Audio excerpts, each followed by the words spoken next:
د رسول الله صلی الله علیه وسلم د والدینو په باره کې فتاوی شامی کې لیکلي دي. د رسول الله صلی الله علیه وسلم والدین په دې کې درې قول دي. یو دا چې دا نجات یافته دي، جنتیان دي. دویم بالعکس، دا سیمه وایه چې دوزخیان دي، بې ادبي ده. بالعکس. دریم توقف ده. اکثر محققین علما فرمایي چې د نبی علیه السلام د والدینو په باره کې توقف ده، خو تحقیق دا دی چې توقف نه دی پکار. د نبی علیه السلام والدین جنتیان دي، دواړه جنتیان دي او موحدین وفات شوي دي. په دې باندې علامه سیوطي صاحب شپږ رسالې لیکلي دي چې د نبی کریم صلی الله علیه وسلم والدین جنتیان دي او د جنتی والي ډیر دلایل لیکلي دي. یو دلیل دا لیکلی چې دا په زمانه د فترت کې تیر شوي دي. داسې زمانه کې تیر شوي چې په دې کې انبیا نه وو، د زوړ پیغمبر دین پاتې شوی نه وو او نوی پیغمبر راغلی نه وو. دې ته زمانه د فترت وایي. دا خلق به په قیامت کې الله پاک مکلف کی، یو حکم به ورته وکړي.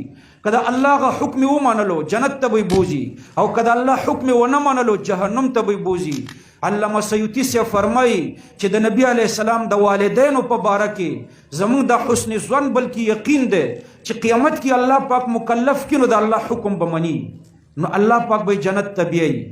دویم دلیل علامه سیوطي صاحب عام الفهم دا ورته ویلی دی چې په صحیح حدیث کې دا ثابت دي چې نبی علیه السلام فرمایي چې زه پشت در پشت زما پلار نیکه غور نیکه همداسې تر ابراهیم علیه السلام او تر آدم علیه السلام پورې زما د نسب سلسله کې چې کوم نیکونه دي دا هر یو د خپلې زمانې بهترین کس دی.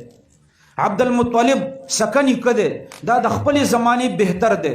عبدالله د پیغمبر علیه السلام پلار دی، دا په خپله زمانه کې بهتر دی. د عبدالمطلب پلار په خپله زمانه کې بهتر و، د هغه پلار بیا په خپله زمانه کې بهتر و.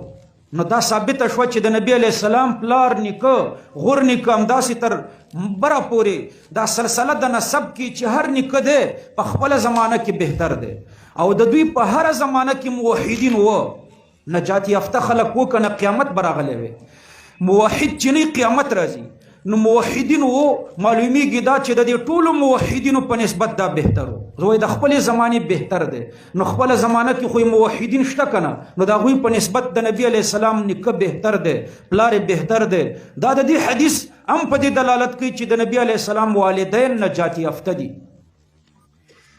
یو اعرابي ته نبی کریم صلی الله علیه وسلم فرمایل ان ابي و اباك في النار، و د هغې ابي نه ابو لهب مراد دی. عم الرجل سن و ابیه، ترم په منزله د پلاری.